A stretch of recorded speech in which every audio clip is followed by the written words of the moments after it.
back in. So you all just got booted out of the tattoo parlor by Salty Nancy after you asked too many questions about eyes and whatnot. And Doris is now with you as well, who has also seen some things. So you're on the boardwalk, on the seedy boardwalk. The air, if it's possible, the hue has gotten even darker red, which is very unsettling. And that inky reflectiveness of the off the ocean is still there as well, since you're on the bay, on the bad docks. What do you want to do? For some reason, when you see the sky is getting red, all I can think of is Zelda, like the crimson moon. Like, oh no! The blood moon rises once again. Yep. That's exactly what came into my head. I always just skip her narrative. I'm like, oh, I get it. You're sad and scared. I'll save you. But not before I'm just going to keep climbing some mountains for like 16 hours. I keep putting it off as long as possible. The end of the game is like, I was watching you the whole time. Why were you fucking around so much? Yeah, kind of. But did you die? Yes, hundreds of times. I would like to propose that we try to get in touch. I would love to see if we could get Esther and Wyman in the same trip, but Wyman's my priority. What about you all? I'm down to see Esther just because I want to fuck with her. Yeah, let's go. I would love to pick Wyman's brain about what exactly happened so many years ago. Oh, fantastic. So is your plan then to try to go to the police station? Is that like where your brain's at? I was hoping that I would catch them both at Esther's. Do you know what I mean? In some capacity? Like at her house? Yeah. Does he live with his mother? This is an important question for us to determine. That's a great question. Mm-hmm. Has to be, yes. Maybe a better way of phrasing it is, can he live with his mother? I think he certainly lives with his mother. Yes. Of course he does. Of course he lives with his mother. I think that's very, very true. Then that's where we go. Fantastic. I'm imagining an election commercial, a sheriff's election commercial, where he's like, I'm Wyman Darwimble, and I live with my mother, so you know there will be no scandal in my past. I know that's not his voice. All of my voices are distinct, and definitely of like a very specific person. So like, how dare you? Yes, of course, he sounds like that. It's one of my many skill sets. I'm a chameleon with voices, don't you know? Hold on. One of you has a condition. You have great, interesting character voices. That just is not the voice you did for him. Okay, let's say, because you're no longer lawless, right? Baby, though, you're still paranoid, right? Always. And stick to your stomach. And sticks to your stomach. So don't forget to put that condition in there in case you get another one, because you might. Because here's the thing. As the day progresses onward, so we were in the morning, we're still in the morning now. It's getting riskier to be out as it's getting redder and redder as you're on your mission to discover this information. And so I'm going to ask each of you at different times to roll a night move depending on where you're going. And if you're going to Esther's house, I think it should be Bebe who has to roll this move because she's paranoid and also because of her relationship with Esther. So Bebe, just as a reminder of the night move, when you do something risky or face something you fear, name what you're afraid will happen if you fail or lose your nerve. The keeper will tell you how it is worse than you fear, and then you can choose to back down or go through with it. If you go through with it, roll with the appropriate ability. I'm not scared of Esther, so I'm not sure what I'd be afraid of. I guess if anything... It's risky, though, so you can think about like how it's risky if you're not afraid of it. So when you get to her street, for instance, like it is a sundown town. Like there's nothing here. Like it's very like spooky. Like in terms of like it's just got it. There might as well be like a tumbleweed running through it. It's like you all are the only people who are walking around this town, and it's still just like mid-morning. I don't trust Esther, so I would assume if we are going into her home that there might be other people in the house that we don't know about. For me, it could be an ambush point.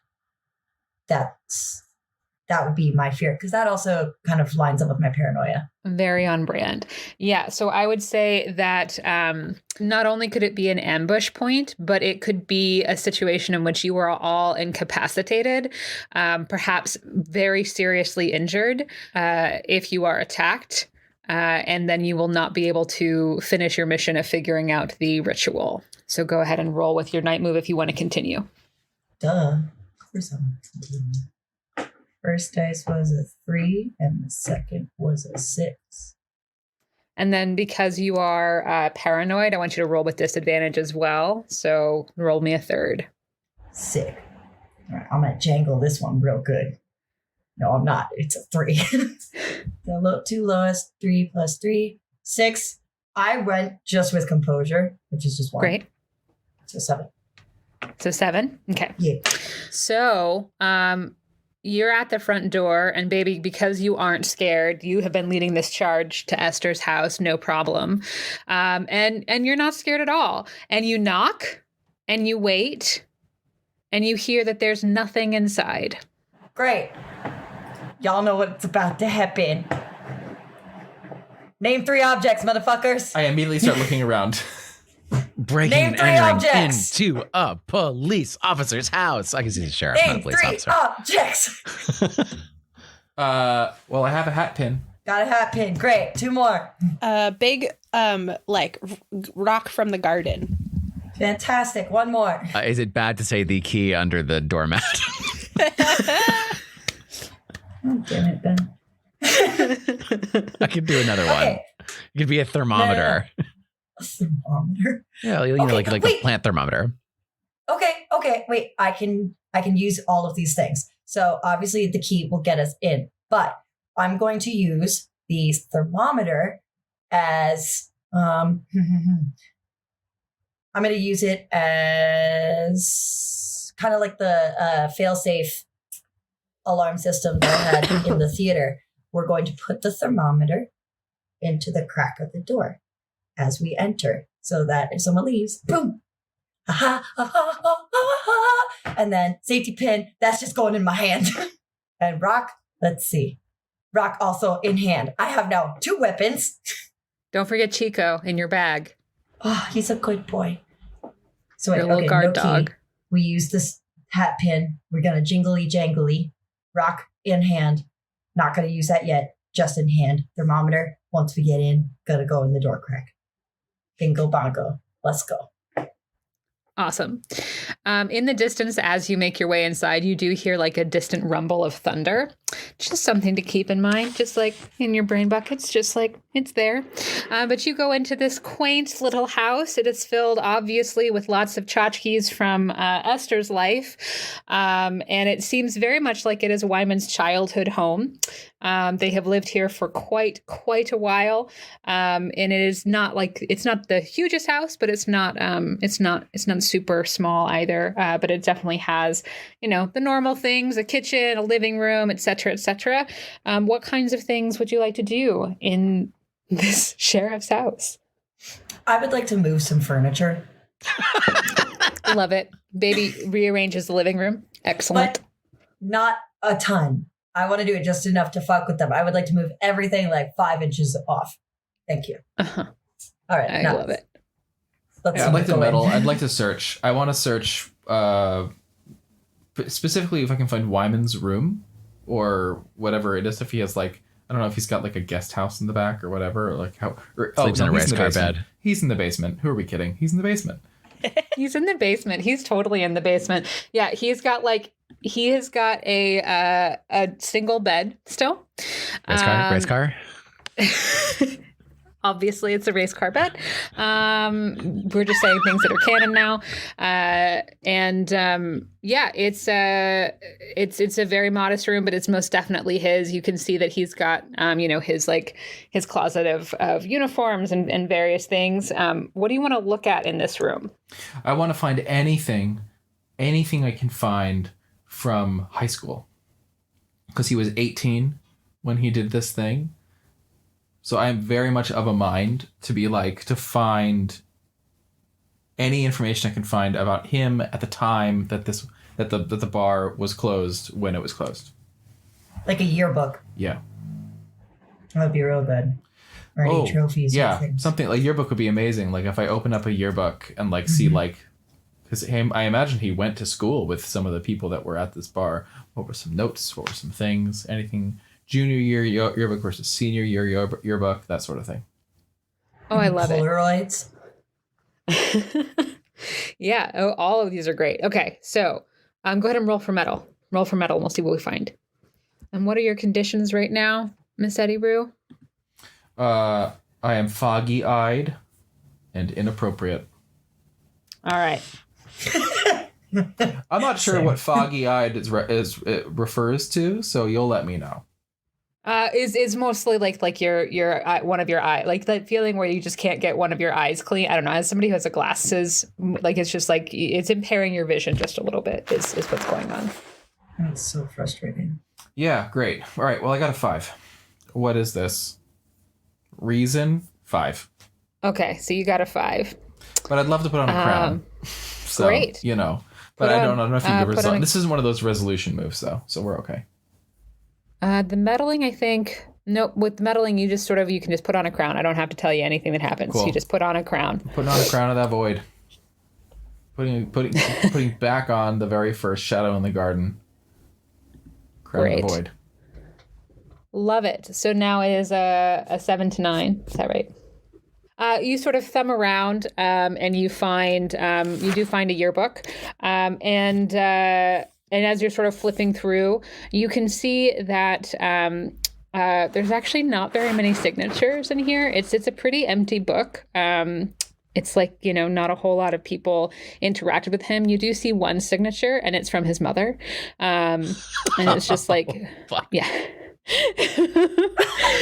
The best boy in the whole world, et cetera, et cetera, et cetera.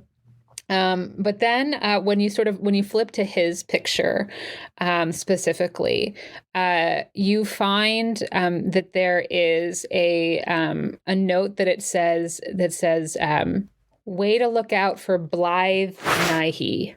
Way to look out for Blythe Nighy? Mm-hmm. And if you show it to Doris, because Doris, you're the one who worked in the theater, right? Yeah. I was going to come down to this room also, so that works. Yeah. Great. So Doris, for you, because you worked in the theater, you worked at the Brindlewood Bay Community Players, that is now the BWB Bravados. And you remember the story of Blythe Nighy, but it takes you a minute because people weren't talking about it a lot. But it's a rumor about a ghost that haunts that theater named Blythe Nighy, who died in the theater under suspicious circumstances. People say, that she blesses or curses the productions, depending on who you ask. But the story goes that she gouged out her eyes after a performance of Oedipus, inspired, apparently. But maybe it's because of something she saw that's always been sort of in your mind. And that is your clue. Ooh, wait. Okay, so was this a real person? The rumor? This is a ghost story that could be true, could be not true. And somebody else wrote that in his book. Somebody said, way to look out for Blythe Nighy in his book. I got it in the wonderful. Perfect. Thank you. Cool. Doris is going to look at this yearbook with Eddi-Rue and tell this story that she's vaguely heard to her. First, she wants to talk to Eddi-Rue, and Doris is just very withdrawn ever since the tattoo shop. Mm-hmm. And she just says, Eddi-Rue, I'm just really at a loss. I can't stop thinking about my own demise. And I know that you have just seemed so calm and collected these past few weeks. And what's your secret? I don't know if I can keep having all these thoughts. I don't know. I don't know how to answer that. I think I know that you're all with me. And I think I'm horrified. I'm very scared. hope you know that I'm scared too.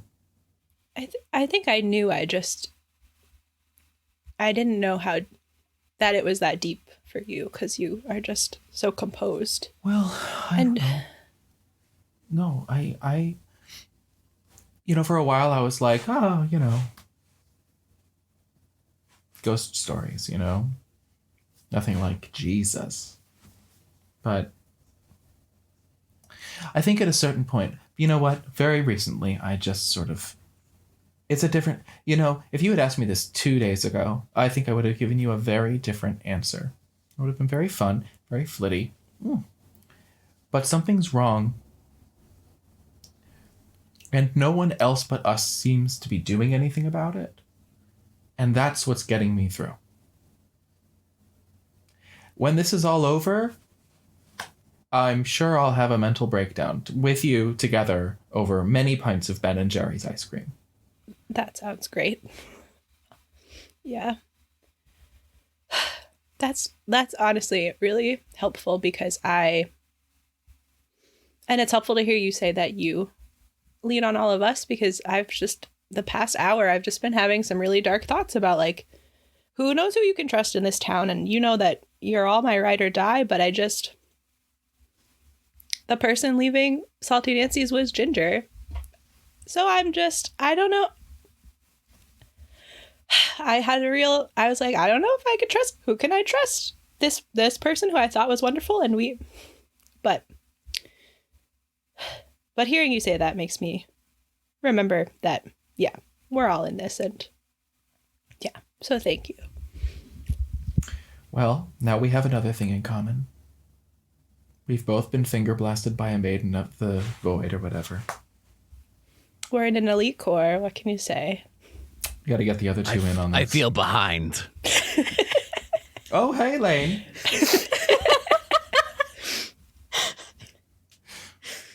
Lane, I just want to remind you, you've got the eye now. Yeah, Lane produces it from her large bag and says, well, she roots around in her large bag for about 10 seconds and produces it. And then says, oh, I know exactly where it is. Okay, good. Just wanted to make sure.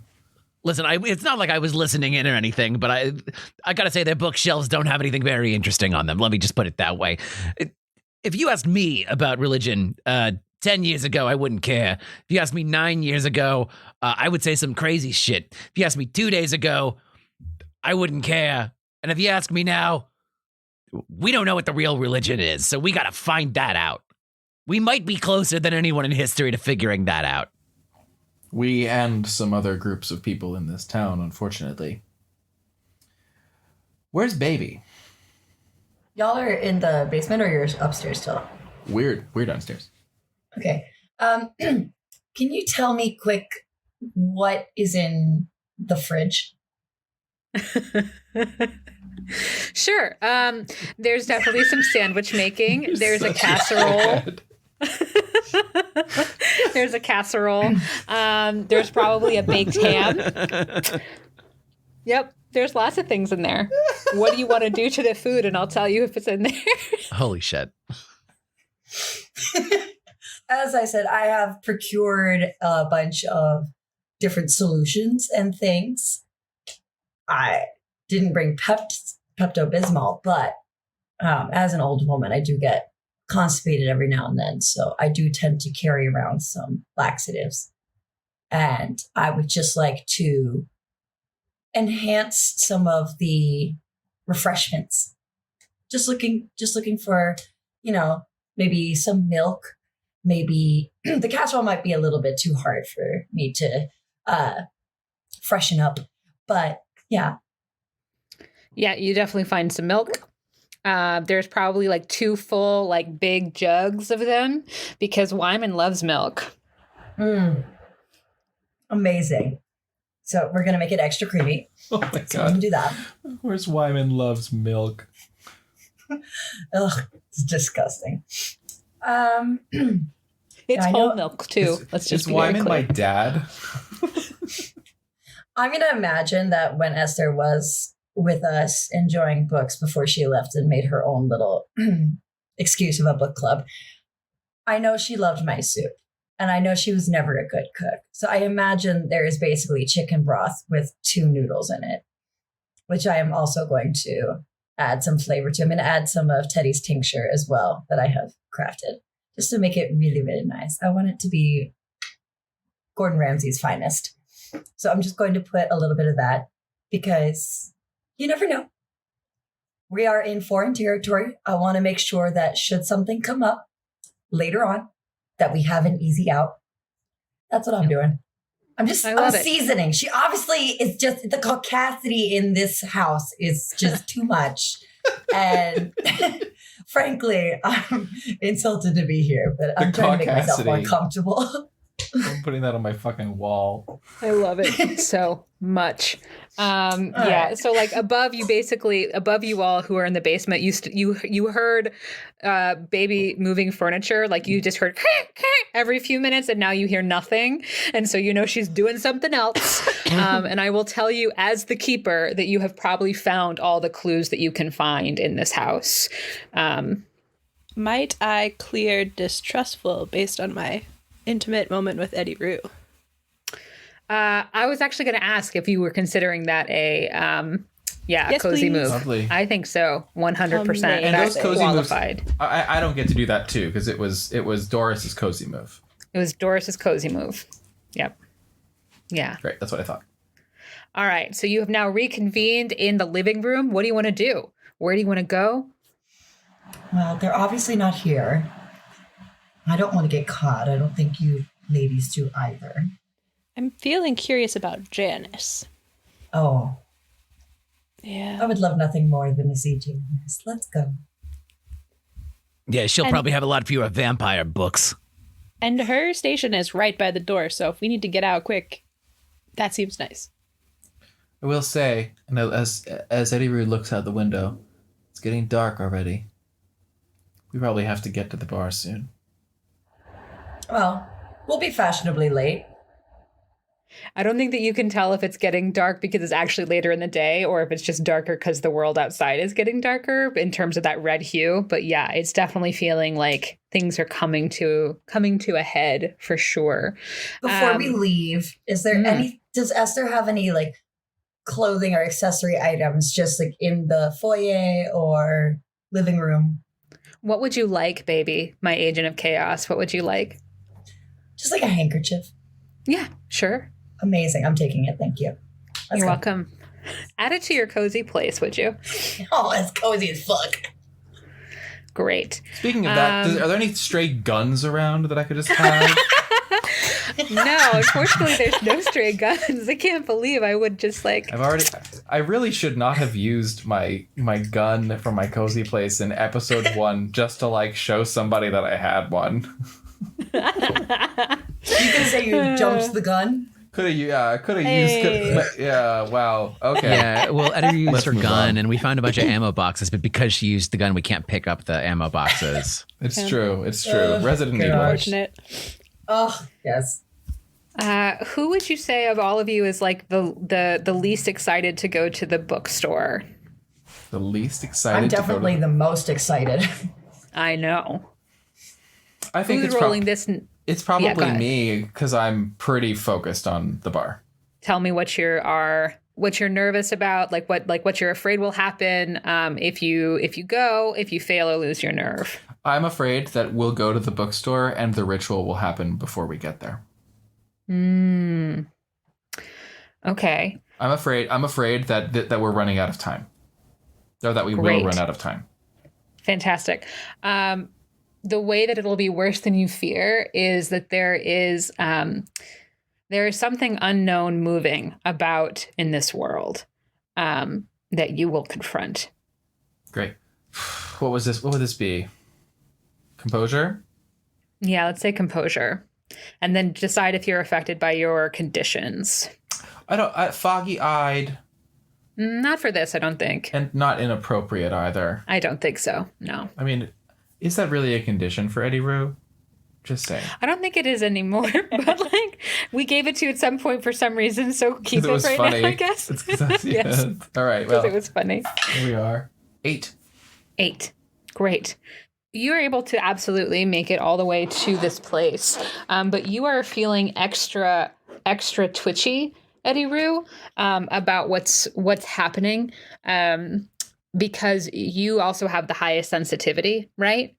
And so I think that you will gain the condition, something's over my shoulder. It's slightly different than paranoid. There is something that you feel like is following you. 100%. That is a feeling that you have as you come into this bookstore. As you come into Candlelight Bookstore, how has this place been affected by the Midwives of the Fragrant Void? How is it being affected by their presence? I think where there was the staff picks shelf or like featured books shelf, it's still there, but there's no signage on it, and all the books have blank covers. And if someone asks about them, I bet Janice is like, oh, you should take it home and see. Love it. That's so eerie. I think if you look at the events calendar in the stairwell, like on the way to from the first episode where we had that whole ballet around the soup, if you look at the events calendar, it's just like after like the bar thing, it's just like there's just X's on all the days.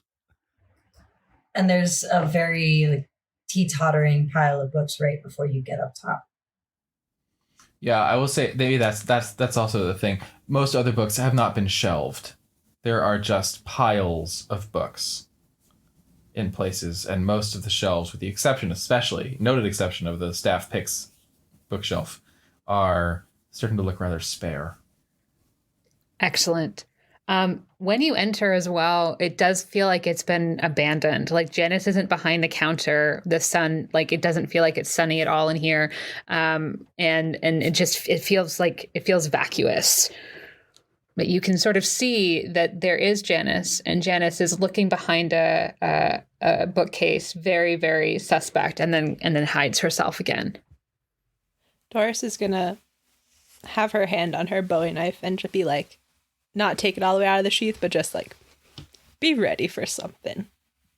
I think Lane puts the charm on and does her usual routine of, oh, Janice, I know it's not Tuesday, but, and then she takes a bottle of water out of her large bag and says, is it the beginning or the end of your shift? Do you need water? How are you doing today?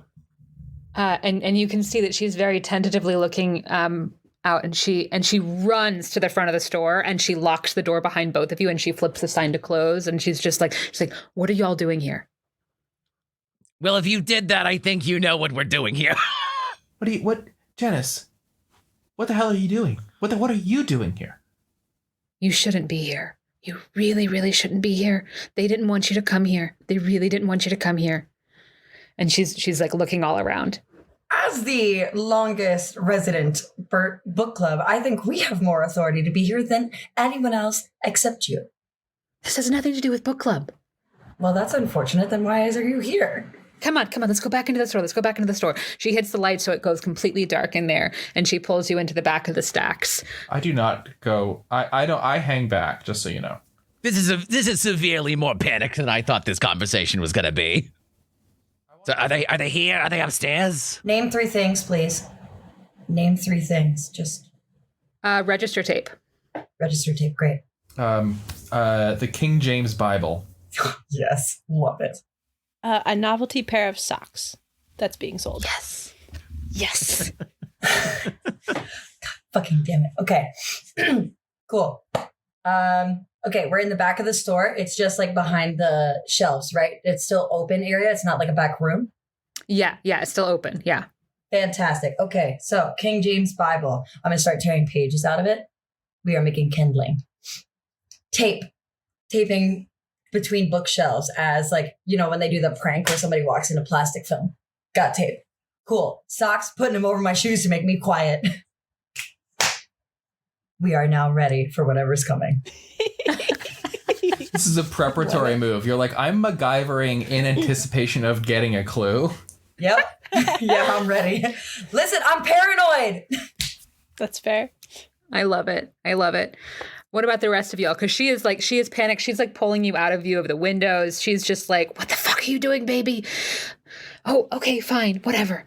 Janice, what's going on? She's being stealthy. And then Eddi-Rue, you're still at the front of the store, right? I'm not letting them out of my sight necessarily, but I am not readily joining this person in a quickly darkening locked room who I've been told not to trust. So I think actually, do you know what Eddi-Rue is doing? Compact mirror. Now is the time to open up that compact mirror and be like, should I trust Janice or should I trust the sheriff?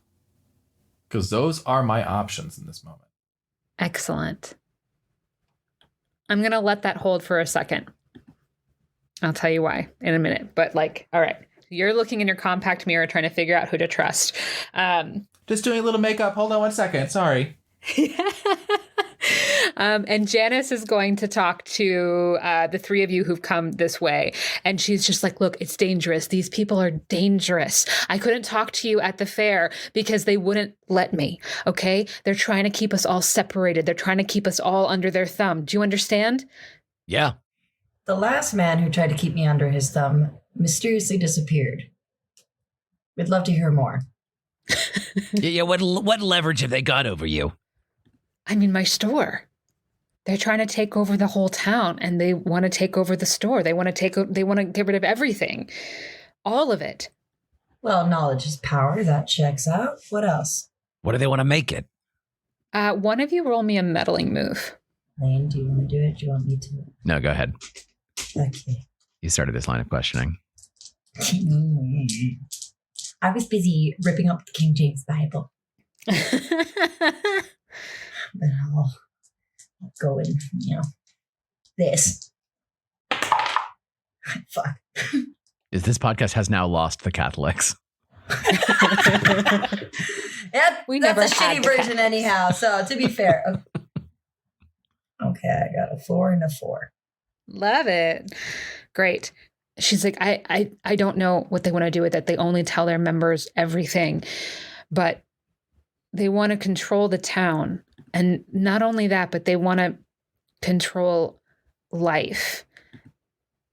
I just saw Mabel, and she was talking to me about her mother, and it made it sound like her mother's home.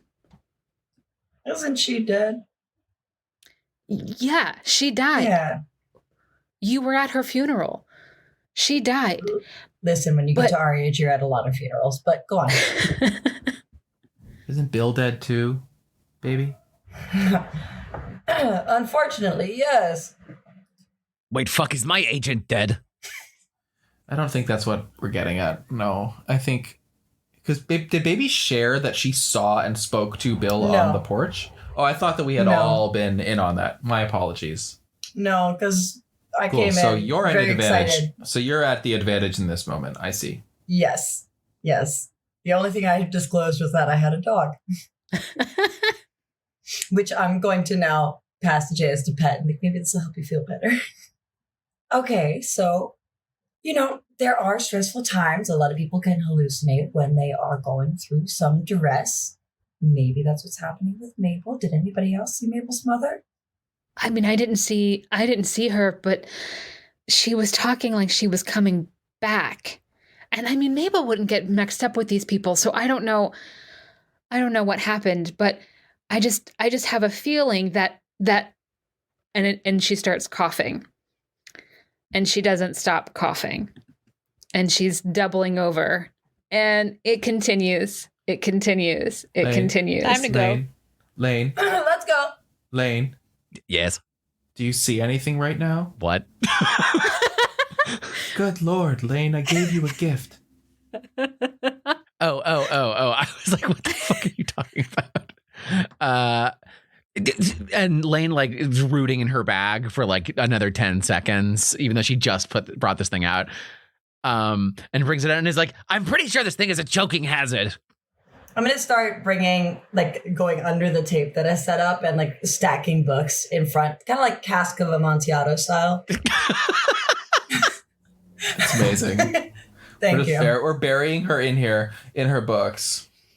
Yeah, she's still coughing. Lane's holding this evil, what do you want me to do with this? Okay, Give it back. Lane, Give it back. can you stress Somebody- outside, somebody please? else. Stress outside, please. Let's go. What, you wanted to choke on this? No. Give it back. You don't have no. You wanted to. You. Someone do the fucking Heimlich maneuver. Doris. Yeah. We're gonna head out of here. We've got crumpled Bible pages. We're breadcrumbing close to the door. We're not helping Yeah. her. No, we're And not. it's like, was We're it in getting and out. up, or was it up and in? Shit. Shit. I take the eyeball as we're leaving. I just turn the eyeball and look back at Janice and see if it gives me any information. Oh, you're just gonna leave Janice there? Lena's gonna try to do the Heimlich maneuver that she doesn't know how to do.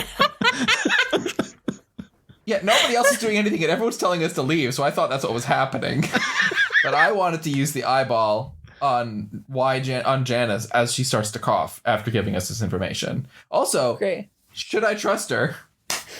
Yes, thank you for the reminder about the compact mirror, because yes, you will have learned something from there in a minute. But yeah, when you look at her, you can see that like it looks like there's like a hand reaching down her throat, like a mage hand, essentially, like right, just like reaching down her throat as she's coughing, and she's just like reaching for you all. And just like and pleading for you to stay, but she can't talk anymore as she continues to choke. Is Lane's very bad and potentially harmful Heimlich maneuver doing anything?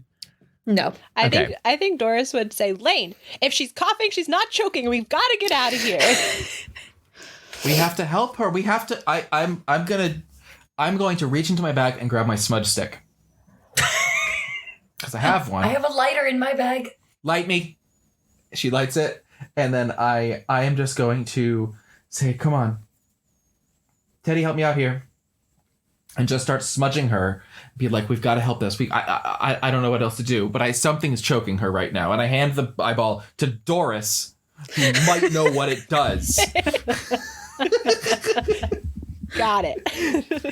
Dragging Lane's ass right now. I'm dragging Ben. I'm not even dragging Lane. I'm just straight up dragging Ben. my dear Hey. friend from the internet of almost 10 years. Hey, imagine if you will, someone's choking, and then your friend's like, she says the hey, eyeball. get out this tiny object that can also make you choke if you put it in your throat. Yeah, forgive that person of forgetting that it's a fucking magic item. Lane chucks it at her like a baseball, and it bounces off. No, it's great. It's great. If we make that canon, we're gonna have to see if it survives. Well, Lane doesn't have the eyeball. Lane doesn't have the eyeball to throw right now. Good. Just checking. Doris has the Sorry, are we goddamn talking about eyeball. the evil Got it. eye or the eyeball? Because you gave me the evil eye charm. I gave you the eye of the void. You have the eyeball, Ben. Oh, I thought you were giving me an evil eye charm. No, I fucking- gave you the eyeball. I was like, here, take this gross eyeball that can tell us, that can see. Ben, how do you know so much about things on the internet and not? How are you so smart? It's so dumb. You were talking about evil eyes. I thought it was an evil eye. Anyway, The baby had the eyeball of the void. I'm smudge sticking Janice. And did I get anything from the compact before I do this? Here's what I'll say that you got from the compact, is that you saw in the compact not an answer to your question that you can really discern, except that it was a secret stone staircase that was winding someplace.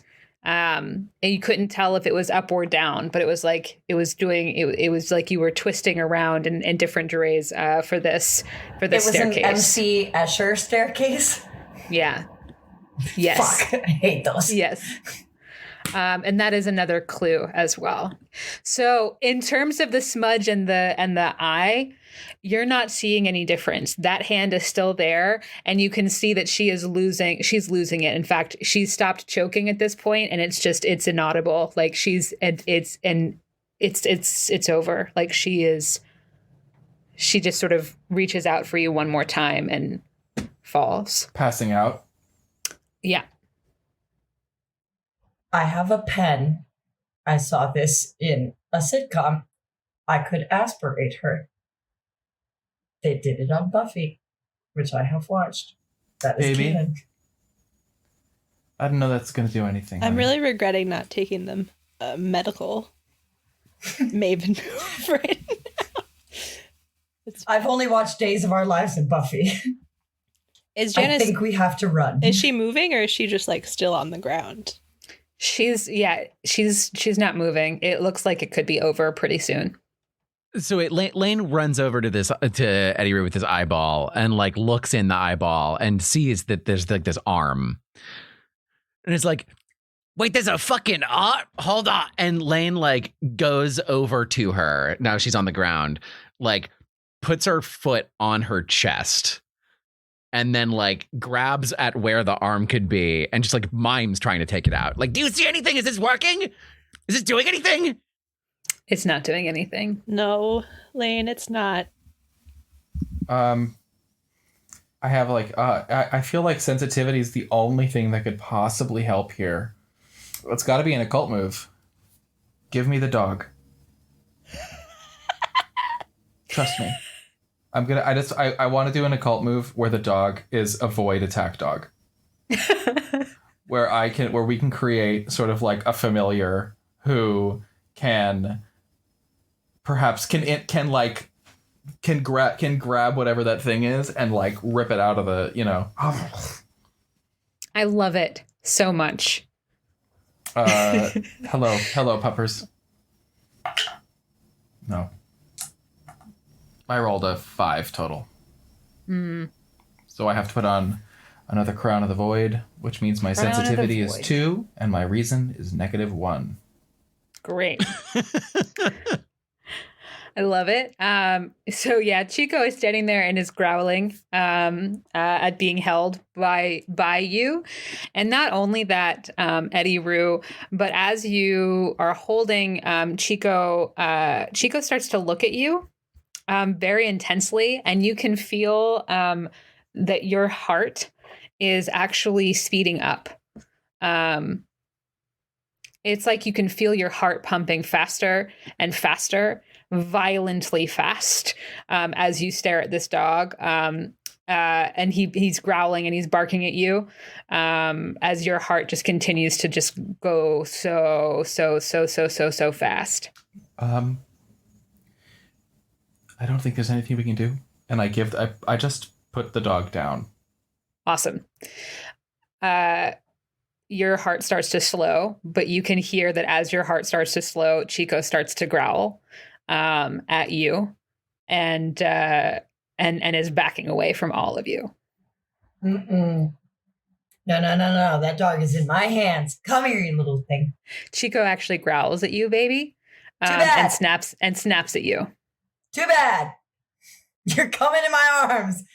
Guess what? I got a sock I can put in your mouth. Roll me a night move if you're going to do that, baby.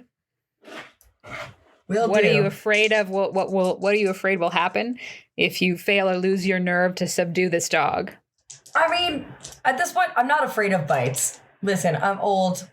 I've been through some things. I've had some terrible husbands. I'm not afraid of a little bite.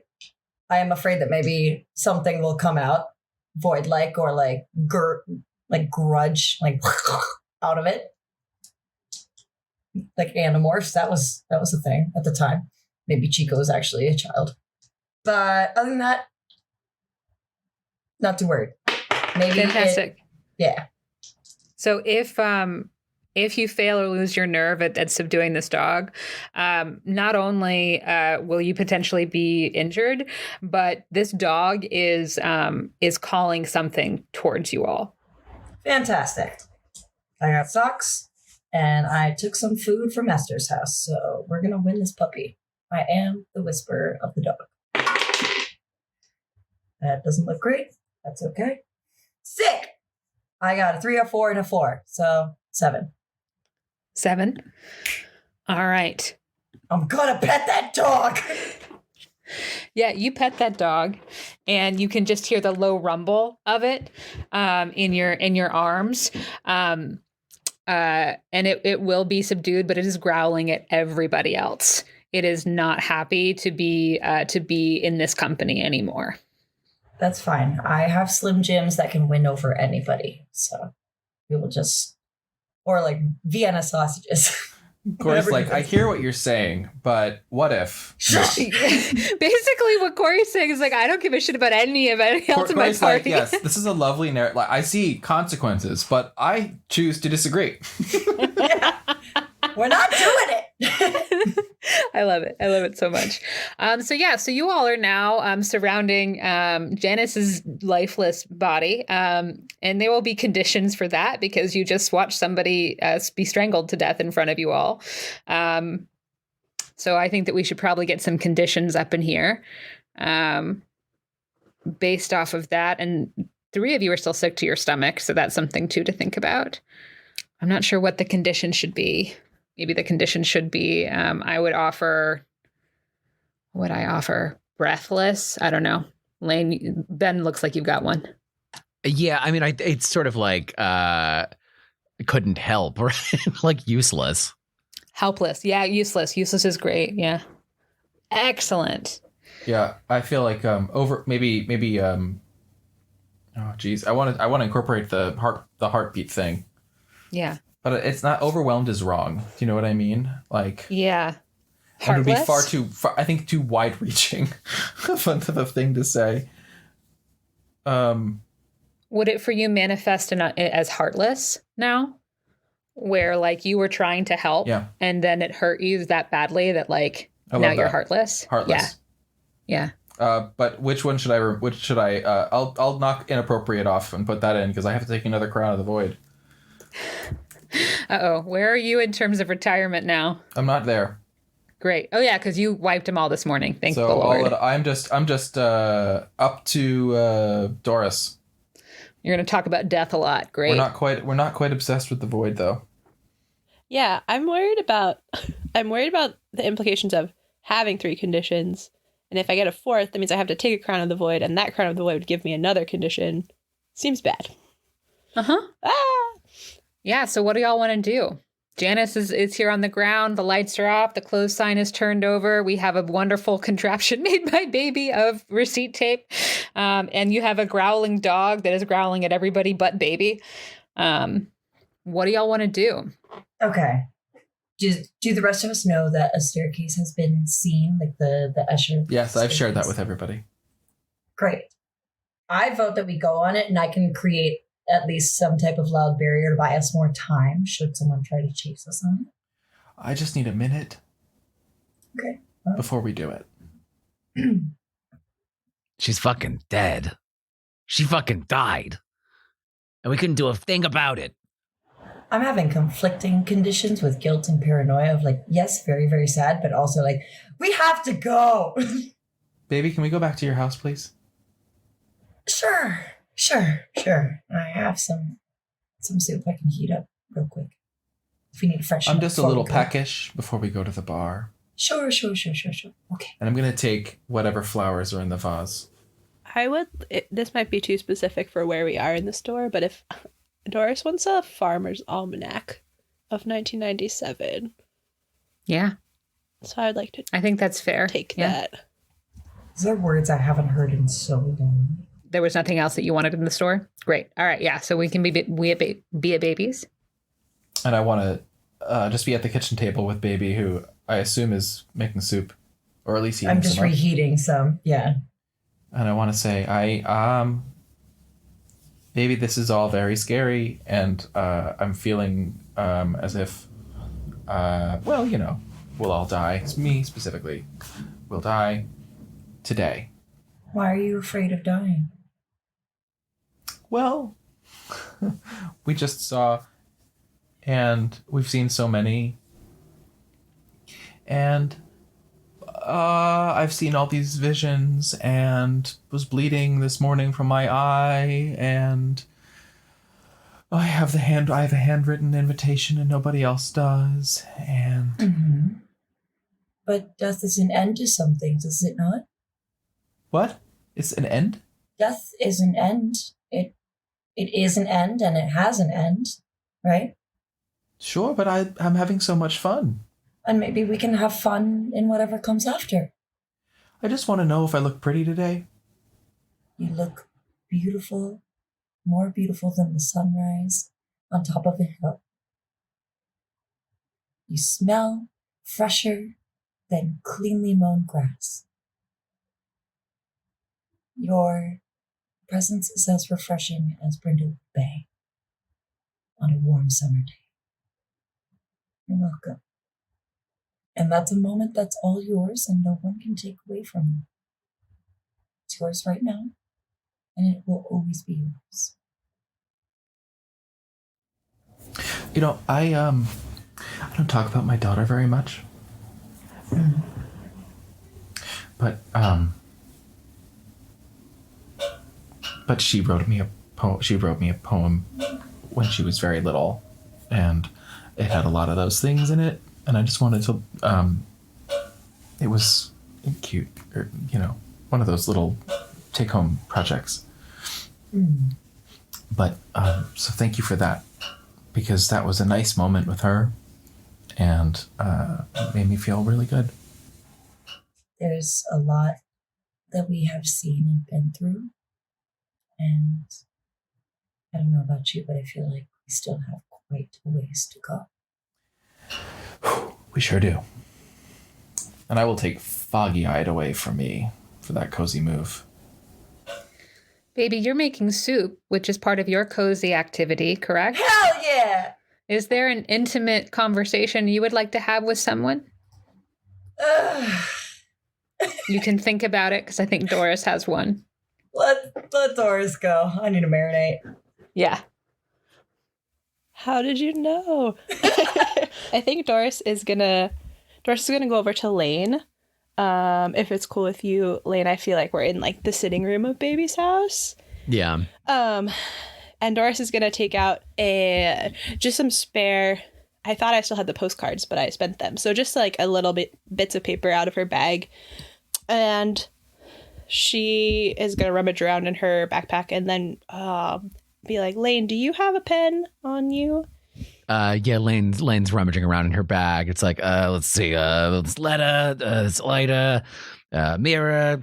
I'm so sorry. I just have this pencil. Pencil will be great. Anything. Here you go.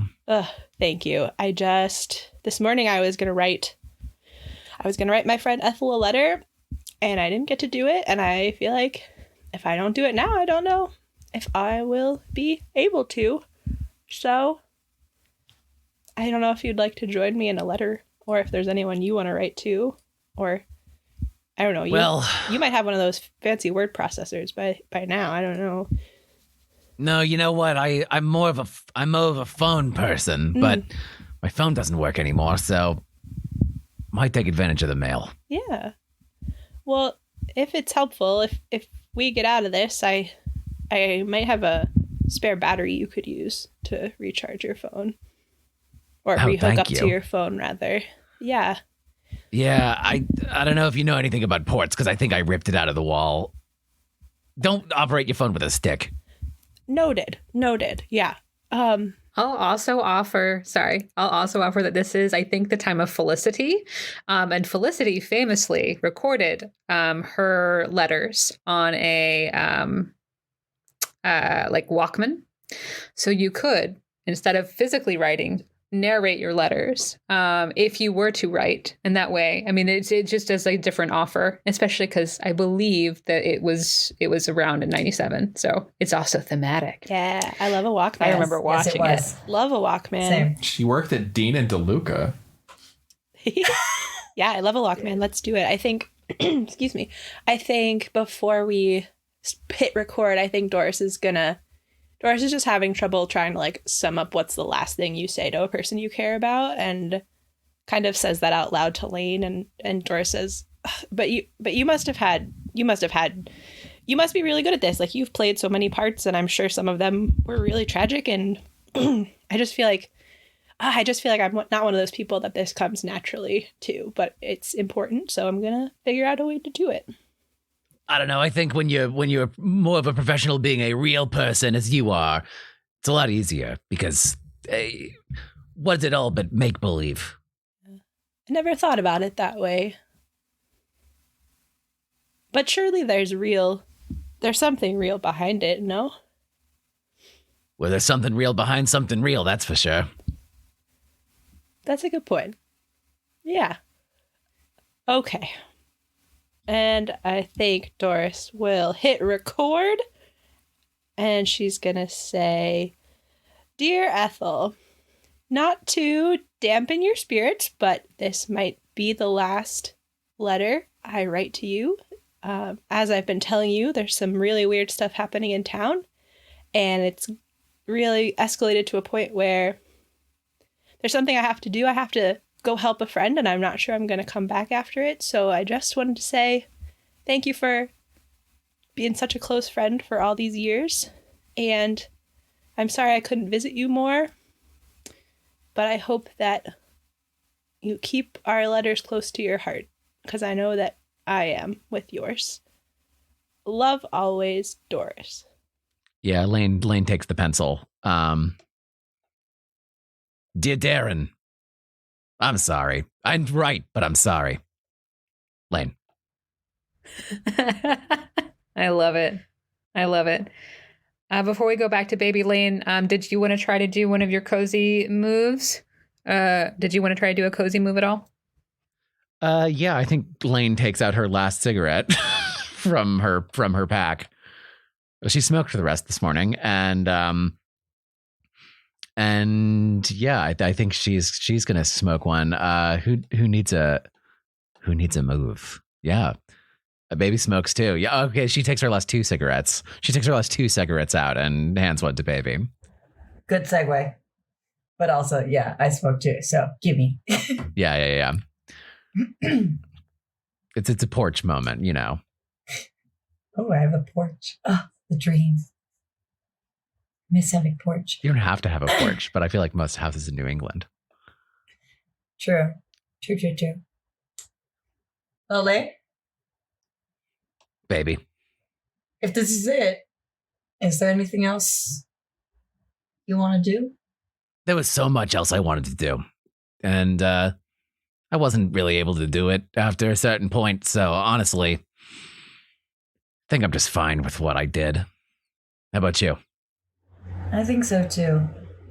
You know, after Bill left and obviously didn't come back, I found a lot more happiness here with all of you than I had ever found. Traveling, trying to settle down and finding things that I just needed to settle down with myself and the people that actually made me happy. How'd it really feel seeing him again? Yeah, even though you knew it wasn't him, right? Definitely not. I'll tell you one thing. When I opened that door, he was the last person I wanted to see. Because at least if Esther opened the door, I could slap her in the face. I can't slap a memory. A drag. Yeah, big one. I do think if this is how it's going to go, we'll do what we love with the people that we truly love. And we'll have a damn good time doing it. I'm not getting choked by a hand, though. No. Choke on something that's actually worth it. Hey. And let's go back inside. Wow.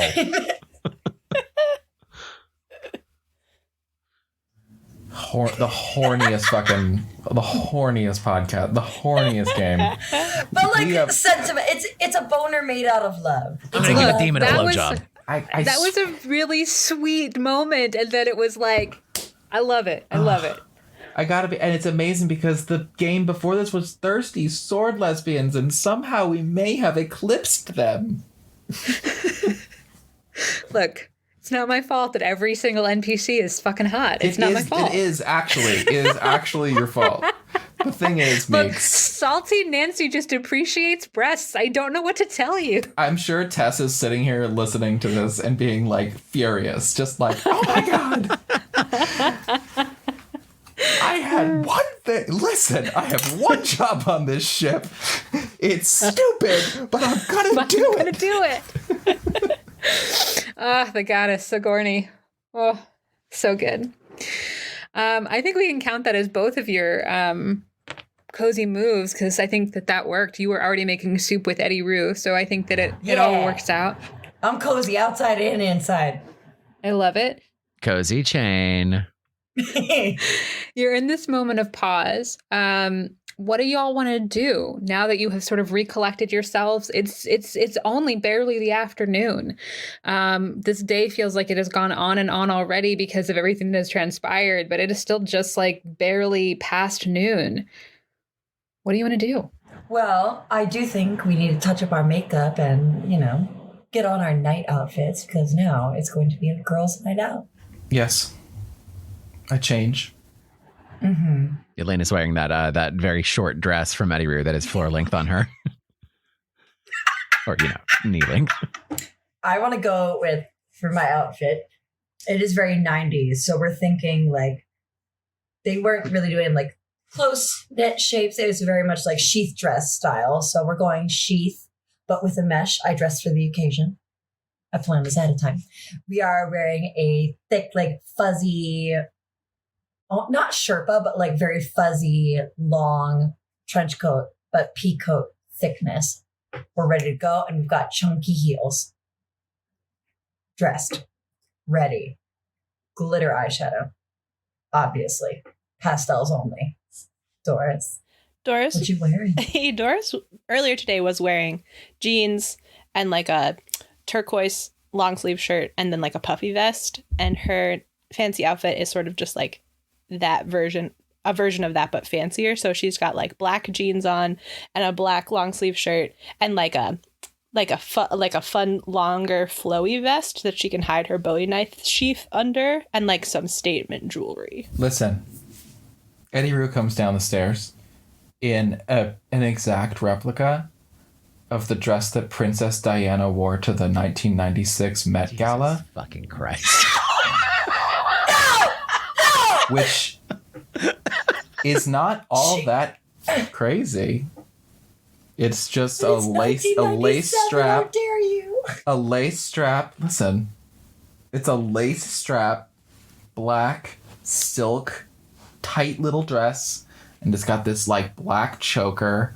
Oh no, it's white pearls. It's this necklace, like just pearls, and then this big like medallion in the middle with this black stone. And she's like, what? Didn't they kill her for wearing that? How do you think I got it? I mean, like, I wasn't involved, but like, it was available. Damn. Listen, Lane, if I'm gonna die today, I'm gonna look, as good as I possibly can. I like that we've gone from it was a replica dress to it's the actual dress. Oh, it's the dress. It's the dress. It's the dress. But before we go, this reminds me of a mystery from Amanda Delacour. Yes. Uh-huh. What mystery might that be, Eddi-Rue? It's the mystery of the sapphire key. It's one of the later mysteries, I think. And I think it's one of the ones towards the end where it's not quite like Moriarty level, but like she's dealing with something that's been bothering her the whole time. She realizes that she needs to like, it's a thing where like she remembers that like she knows that like the biggest clue, like the murder weapon or whatever, or like the motive or the proof behind the motive that she has figured out is in this little lockbox. She knows where it is, but she can't get it. She can't get it out. And she can't figure out what to do. And it's super, strong. And she realizes that long, long ago, somebody gave her a charm. And that charm was a key with a little sapphire on it. She tried it. She opened it and opened up the lockbox and was able to discover and prove the murderer's motive, which was the big thing that was missing. There was all sort of opportunity or whatever. And I think, those are all the things in the move. Does that sound good to you? It sounds good to me. So then then my follow-up question, of course, is going to be, what is this 12 that you want to take to a relevant role, or what fact do you want incorporated into our current situation? Well, I don't want to do that all by my own. I'll be honest with you. I'll also add that you do have 6 clues. Yeah, and this is why I wanted to do this, and then I want to theorize. Oh, so we can great. add it to our theorize roll. Okay. I think we need to know where, when, and how. Correct? Time, manner, location. I feel like what we're missing is the time. Don't you all? I think we're missing the how. I feel like where and when have been sort of articulated to us. Because it's Okay. at this bar opening. It might not be at the bar opening, honestly. It could be anywhere. Yeah, it could be a lot of different places. But it's interesting that we all have different interpretations of what has been articulated and hasn't been articulated. Because when I was thinking about the how, I'm just like through, gouging out of eyes and a pools of blood and a circle and a chant in a space. Do you know what I mean? Well, and I would say that what I'm getting my interpretation from is that, like, we have been all specifically told not to go there. Except for me. Right. I think I know what it needs to be. I think that they're like that I am required. I think that the thing that we should be like a part of the how is they got to kill me for whatever reason, and I don't know why, but they got to kill me. They got to do something to me. Like I am, because why else would everybody but me be getting these things, right? Like, and this is not so much theorizing, but I think this is like, if it gives us a how, do you know what I mean? Then it helps our theorizing. You're going to get so fucking mad at me when I suggest this. No, I don't. No, But not. if that's what we think's going to happen, I do have a move where I can impersonate someone. Once per mystery, idea. we've decided. Hey, Ben, I'm not mad at all. That's awesome. I'm just going to bring that up. How do we feel? Do we feel about that? Do we feel about that truth? Yeah. Yes? Makes sense. I think that's it. All right, so this is the truth of the situation, is that Eddi-Rue has to die in order for the ritual to be complete. Yeah. This is the truth that we're going with. I will say in a particular, it needs to be as has to die as a part of the ritual. Maybe not just in general, because then, Yeah, as a part of the ritual. Eddi-Rue slips on a banana peel, falls down some stairs. Eddi-Rue falls off the side of a yacht. Awesome. Okay.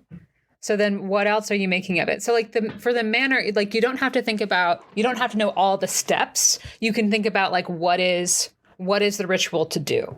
What is it meant to do?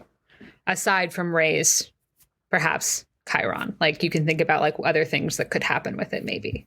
I mean, I feel like we've seen so much about rebirth. Yeah, and like resurrection. And also like a veil being lifted between, I feel like they're trying to lift the veil between afterlife and this life. I mean, I would argue with all of the, dead people who have been communicating with us, right? Like, the visions of people who are alive being dead, the visions of people who are dead telling us really creepy shit. Like, I would argue that it seems sort of like they're trying to, I don't know, put demons in people's bodies, some shit like that, right? Well, that's the thing. I'm wondering if they are trying to do that because they have all been seduced by the idea of a dead loved one coming back when none of those people are actually, those are not them, right? Right, they're demons. The demons. Okay, so we have manner, time, location. It's the bar or the lighthouse, right? Yeah, I feel like it. We haven't had anything alluding or saying the lighthouse, but I feel like the bar is very obvious. I think we just got to do the bar, right? Maybe they have a basement. You know what I mean? Right. They have the bar's built over something. It's where the real fish tacos are made. Oh God. Anyhow, we should go. Sorry, are we going to comment ping pong this place? So we've got the where. We've got the how. And the when is today. The when is... So don't forget that you're still incorporating the clues. So like that'll help you to figure this out. Well, or not maybe help you figure this out, but it's still like in order for the roll to work. No. It's at the theater. Follow me. There's the ghost of the person who took out her eyes. We've seen all of these different things, right? The eyes of Oedipus or whatever, you know?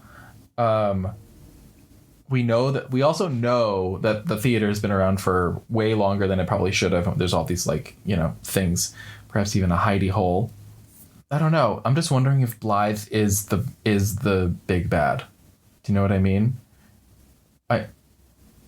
I'm wondering if it's actually Blythe is trying to come back. I'm spitballing, but you know, what do you think? Right, and I mean we have 3 theater-related clues, right? Mm-hmm. Because you also saw Killigan in the mirror, the compact mirror. Mabel's mother came home. Way to look out for Blythe Nye. A staircase to a hidden room there. The eyes all appear in our hands. I mean, like, we have all this eye iconography. She gouged out her own eyes before she died. Yeah, I mean, I think the eye in the hands is just a transparent threat from, like, right, Well, sure, but, like, it's still a clue that we can incorporate, you know? Yeah, absolutely, right. But I feel like that's less location and more method. Yes. Yeah. Yeah, I feel like if it's at the theater, I feel like the start time of the evening show or whatever would be significant. 8 p.m. Yeah. It's at 8 p.m. Because I was also thinking like midnight seems a great time for a cult ritual, but I feel like, I don't know, it seems a little late in the day. I feel like, 8 p.m.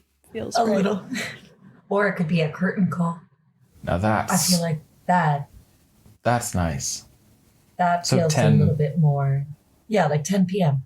Hey, that means you can make an appearance at Beauregard's bar if you so choose.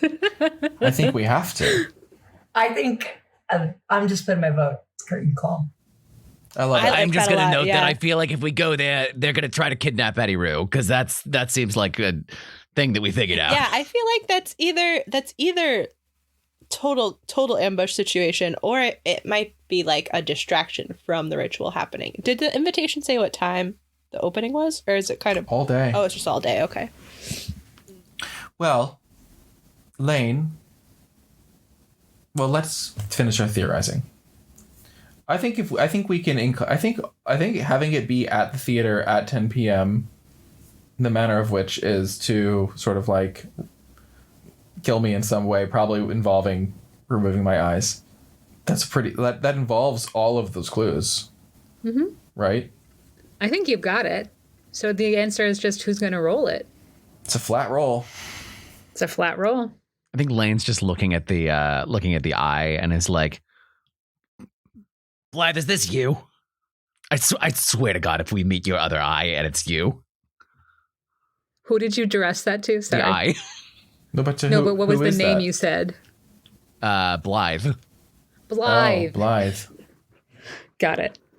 All right, who wants to roll this? Somebody's got to be brave. Somebody's got to roll it. You know I am, but I'm just... Okay. It's a flat roll. Who hasn't rolled, right? Don't we have... Has everybody rolled a theorize move? We've only done 3. Oh, okay. I feel like I definitely did the monologue for the second one, but I don't know if I did the roll. Yeah, you're right. I think I rolled the second one and you monologued it. That's what it. Okay, yeah, that makes sense. Okay, so it's 2d6. Mm-hmm. Flat. Cross your fingers, team. Okay.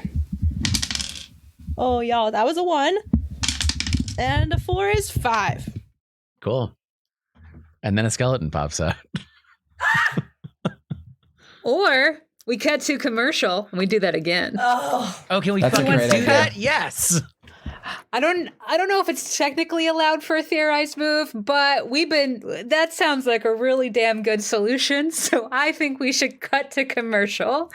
So what are we selling this time? I think we're selling subscription tickets to the Roundabout Theater Company. Love it. Or to like Stomp. Because it's 1997 and I think it's pretty new. honestly don't know what's worse. So the only trick is that it's going to be marketed to elderly people who are at home during the day for this commercial. So it can't be stopped then. It can't be stopped. It's got to be. I think it's got to be, or is it? Do you guys? I don't know. I grew up around New York, but what's her name? Who's the choreographer who did all those things? Contact. Remember that musical Contact? Oh fuck yeah! And it was No, always like I'm from weird. the country. Oh, but what? We gotta cater I feel to like I know who you mean, America. though. Yeah, who was that? Stroman. Is it Susan Stroman? Yeah. Yeah. Did you look it up just now? Yeah. Yes. Of course he did. Stro. Yeah. I just remember that those commercials, and there was one guy who had like an eyebrow thing that he could like roll his eyebrows. I'll never forget These are the commercials that like would evolve into what was in the back of subways. Is sort of what we're talking about, right? Oh, absolutely. Or sorry, in the back of cabs. In the back of cabs. We'll send you lots of YouTube, I'm sure. When you say in the back of cats, what do you? Cabs. Oh, cabs. cabs. Okay. And the little I was television like, screen. the dancers behind the cats. Great. That makes more sense. Yes. See, I was thinking cat like backhoe, like construction equipment or Nice. farming equipment. The I'm happy cat to with a bee. offer thematically a funeral home or life alert. Sure. Since Life we alert are is talking a lot of perhaps the death. best option here. I'm having a heart attack. and just saying this is some intense shit to have on during the day for elderly folks, and they're all talking about death this episode, so Help, I've fallen and I can't get up. Is this you? This could be you. you can all narrate it since this is a theorized move. This is not just on Doris, so I think this should be a group project for sure. I think life alert. Yeah. That Life feels alert. right. All right, build it. We open on a bathroom and a woman fully dressed, like not with no business being in the bathroom, just fully dressed on her hands and knees going, "Help, I've fallen and I can't get up." And then we cut away immediately. And now we are in a living room. There is a man watching his television. There is an ad for Contact, the musical, the Susan Stroman musical. And it is so loud and exciting. And there's so much dancing and flashing lights on the screen. And he just goes, "Ah, ah," and collapses to the ground. Oh. And then the third one, we cut to the frozen food aisle of a very deserted supermarket. And the elderly woman opens the door, and the peas are really high up, and she stands on her tiptoes, and she goes to grab them, and then she slips and she collapses onto the ground. And a bunch of shit falls on her. Yeah, just lots and lots of frozen vegetables. Just like the shelves like shift, and they all just like fall on top of her. Have you ever been in a situation where you felt helpless and alone and unable to call for help? Well, now we have the perfect thing for you. Welcome to Life Alert. Wear it around your neck and simply press the button and say you need assistance, and we will call the authorities for you. There's a shot of each of those people, like then reaching into their shirts and pulling out the life alert and pressing a button. Just like elderly couples just walking in the park.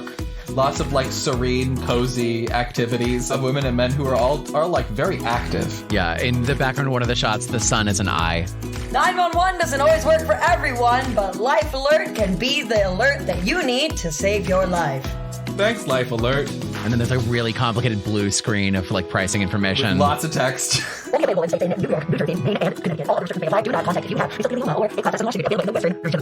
call 1-800-GET-HELP now. Except it's not get help now, it's only get H-E-H-E-L-P. Thank you so much. What did you do? Success! You figured it out!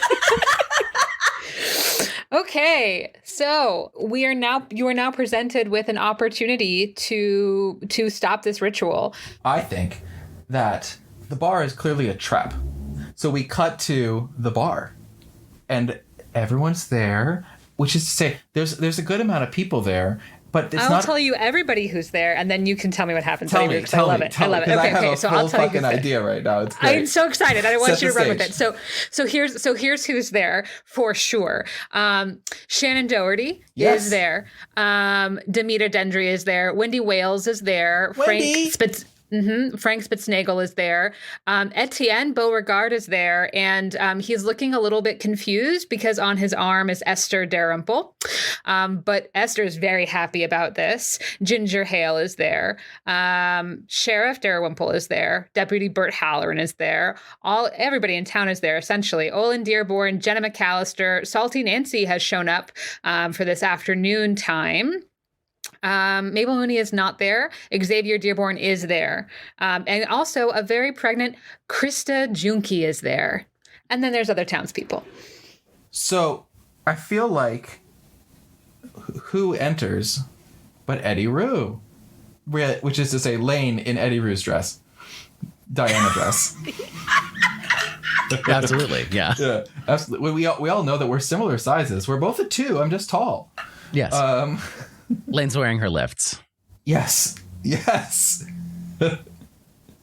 While the rest of us are at the theater, ready to intercept or whatever.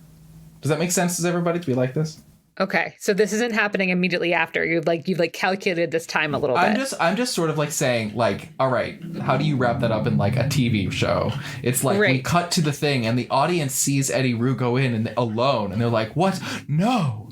Right? Fantastic. All right. So then just to speed through that as well, Lane is killing it as Eddi-Rue as she's sort of flitting about the room, completely killing it all over the place. But then she is like lured into a back room, not really lured. She knows exactly what she's doing the whole time when a bag is tossed over her head. Dun, dun, dun. Yeah. Great. Okay. And we cut. So then we cut to the theater. And you all are laying your traps. What traps are you laying for this particular for this ritual? Because you've arrived before the time. 3 things in this theater. You definitely know where the good gaff tape is. That's true. Obviously. Yeah. We got gaff tape for sure. A crescent wrench. Yep, a crescent wrench. And I want to say a full parkan. Yeah, no, well, but you know how the old lighting boards that were actually just like walls of very dangerous looking electrical connections and things.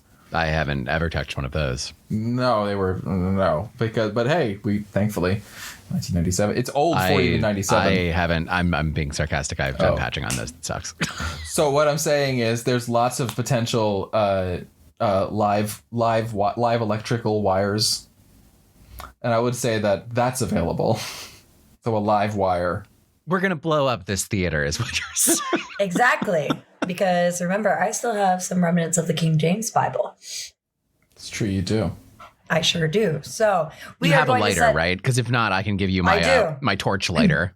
I do have a lighter because remember, you and I are both smoking right now. Yes.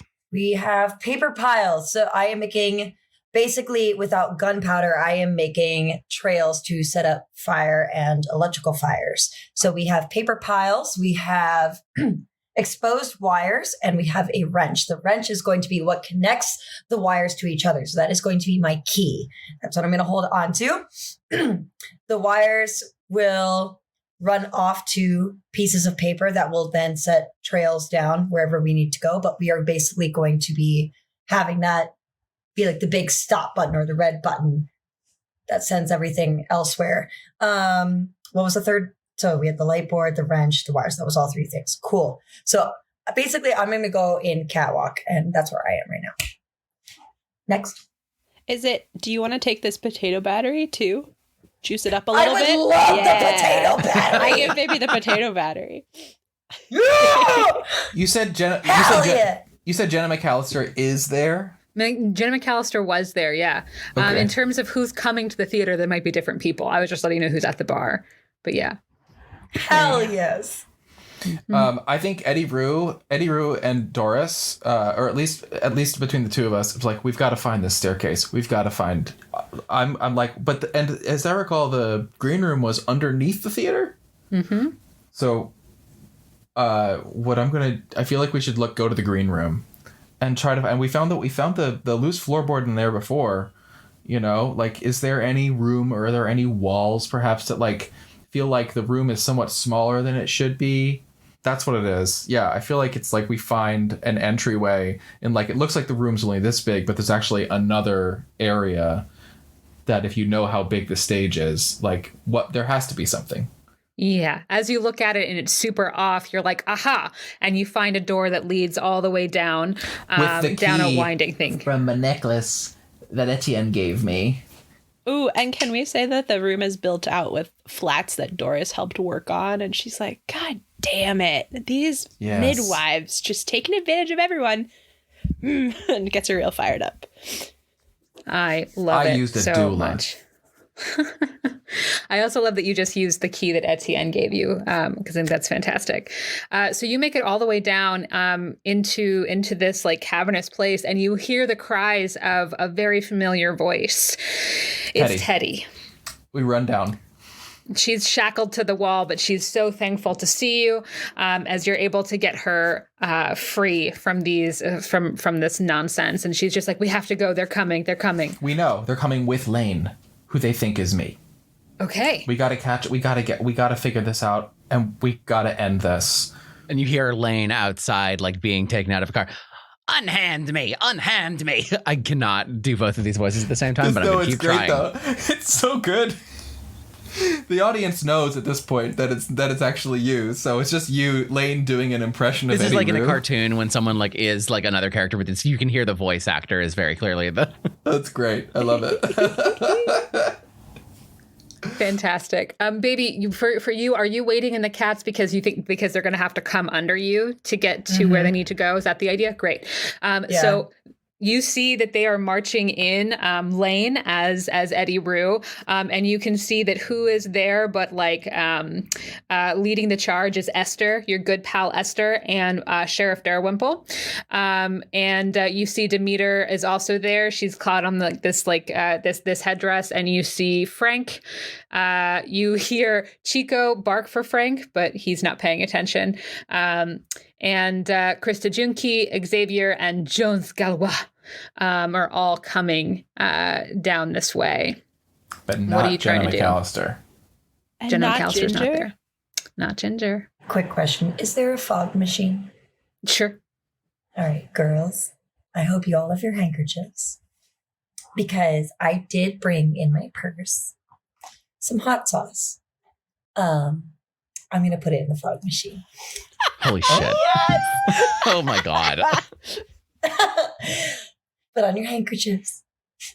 Let's make some smoke, bitch.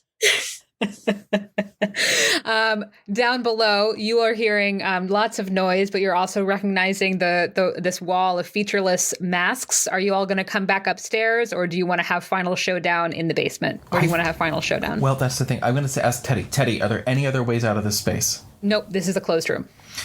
Can we? So the question is, do we? I let Teddy in on what Baby's doing. We could burn them all here. We just have to figure a way to get Lane out, or we could scare them all by using these masks. I feel like that's a bad idea. I don't know. We got to go up, though, I think right? we got it. I'm always down for a scare, but I don't know. I don't know if they're going to be Lane scared does by have much. a plan to escape. Fine. Let's get out of here. Great.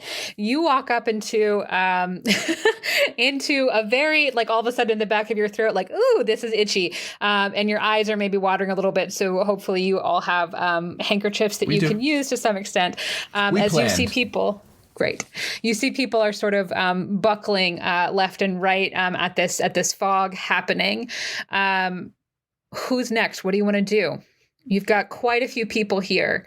Oh, wait, Ginger is there. Sorry. Demeter, Ginger, Frank, Esther, Wyman, Krista, Xavier, You really Jones. got my hopes up, Meeks, those when she people. wasn't originally there.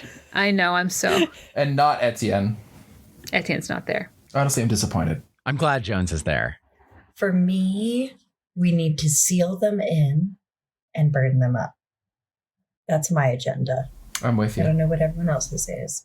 Since I am ready to set biometrics off, it would be good to seal doors. Can I do one last sort of like sensitivity move? Yeah. Yeah, I mean, honestly, some of this is going to have to be night moves in a minute anyway. We're just sort of going faster because of the time. But what do you want to do? This is it. This is a night move. Great. I want to look at Eddie and I want to say, there's a lot of smoke. You've seen a lot of smoke and a lot of magic. What do you think? Think we could make me appear to them in the smoke and lead them down here? I could probably do it if you could help me, Teddy. Let's do it. What are you afraid is going to happen if you fail? I mean, they're gonna know. They're gonna know it's not. I'm afraid it's not. Here's what I'm afraid of. I'm afraid it's not gonna work, and I'm afraid that the void is gonna kill me. Mm-hmm. Yep. I don't think we need to go any worse than that. If it doesn't work, yep, you will die. And it's quite possible that if you fail, all your friends are gonna die too. Let's go. Can I help? Can I give Eddi-Rue more advantage by giving her a page out of Patrick's notebook of plans? Like, I know, excellent. It's like a different thing, but I feel like he has lots of ideas. So I feel like she pulls like the perfect page and is like, Eddi-Rue, I think this will be helpful. That's very helpful. Thank you. But I didn't need it. Perfect. 12. Hell yeah. I got a 4 Excellent. and a 6 and a +2. Let's Pew, pew, go. pew, pew. Let's go. So tell me what happens. I think Teddy and Eddi-Rue sort of like clasp hands and look at each other, and like in this moment, sort of like we see Teddy's sort of like connection to the void that she has had this whole time, and it's this moment of like perfect clarity between the two of them, and they turn in unison and sort of like blow a steady stream of air out into the fog, and the fog sort of like curls and lifts and swirls and becomes a perfect image of Eddi-Rue in a very different dress than the one that Lane is wearing, one that is much more that's actually the golden dress from earlier today, right? And she walks out on stage and says oh, what did she say? I don't think she says anything. I think she says, I've been waiting. And she goes down and she walks down and starts like saying like, I've been waiting. You're all morons. And walks down and like leads their way, tries to lead them out or whatever, which gives Lane whatever she does. Yeah, there's like some double takes about, wait, this is Eddi-Rue. And they all like charge and down. Jones is holding Lane in place on the stage on whatever like improvised altar that they've made for this ritual. And Lane drops her Eddi-Rue voice and just says, "You are always a fucking hack." And Jones looks down and sees that Lane has her torch lighter in her hand, slipped from beneath the dress. And it's just lit and burning his pants, and they are on fire. As he unhands her, she kicks a trap door and falls down. Yes. I would say while all this is happening, Doris has been going around to all the doors, which I imagine are double door, like crash bar push doors, and just like tying them shut with her many ropes and like really intricate knots that she's learned. So all the doors are like, it would take someone a while to try to untie that, even if the building was on fire. The potato has been connected and the curtains are starting to catch fire and burn down. As all those things are happening, it's just after they're like rushing after the Eddi-Rue, the smoky Eddi-Rue, who leads them down into the thing, into the circle, and she stands there like ready, and they all rush and get their masks and like start hurriedly prepping.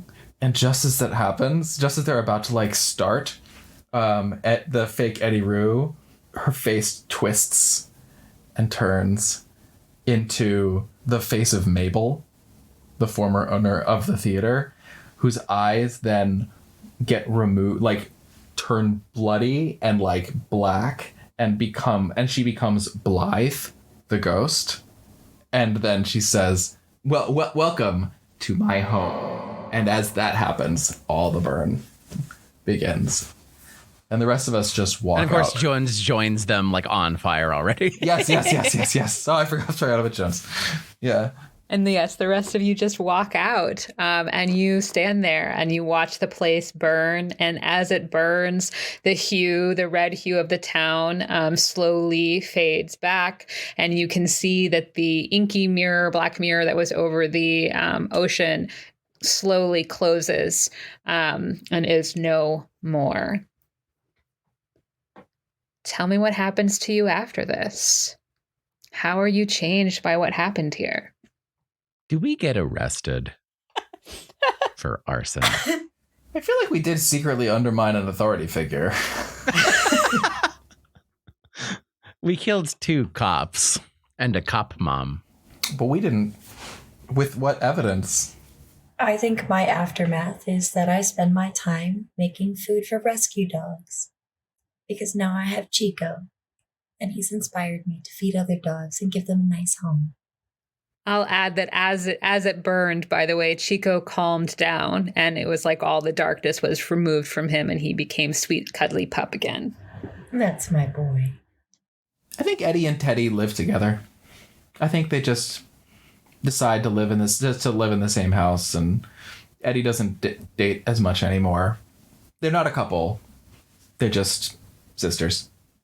They're there for stability, cohabitation, grounding. Eddie makes sure that Teddy gets out of the house, and Teddy makes sure that Eddie stays in the house. Yeah.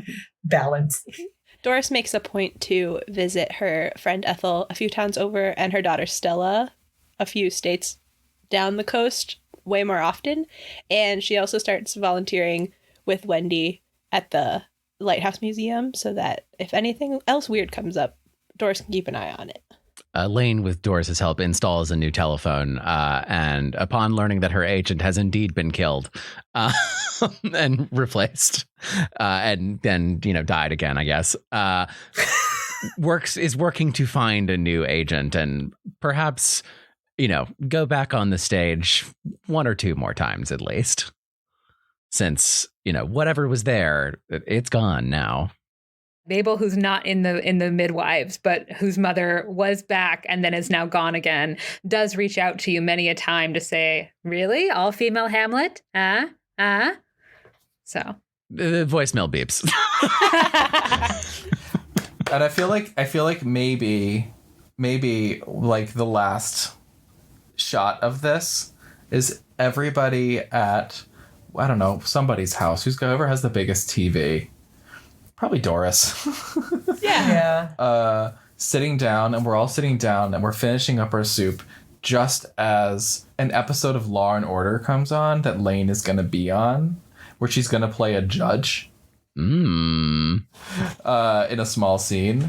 And we're all like, oh, good job, Lane. Good job. Oh. They took the gavel away from me. Doris has definitely set up the VCR to record it so we can watch it again later. Chico is eating my popcorn. And Teddy is smoking us all up. As the lights sort of fade on this and created by comes up on the screen. Dick Wolf. Dick Wolf. How dare you not mention the name? End of episode. End of series. It was lovely playing with you all. Dungeons and Drama Nerds is produced by Todd Bryan Backus, Percival Hornak, and Nicholas Orvis, and is mixed and edited by Anthony Sertel Dean. Our Brindlewood Bay campaign features Christopher Diercksen as Eddi-Rue Dubois, Ben Ferber as Lane Walther, Kory Flores as Bebe Garcia, Shannon Wade as Doris Mackowiak, and our keeper C. Meaker. Consider leaving us a review on your podcast app of choice or supporting us and getting access to our patron-only bonus content at patreon.com/dungeonsanddramanerds. You can find our social media and website links, including our cast bios, at the link tree in our show notes. Be sure to tune in next week for another episode of Dungeons and Drama Nerds.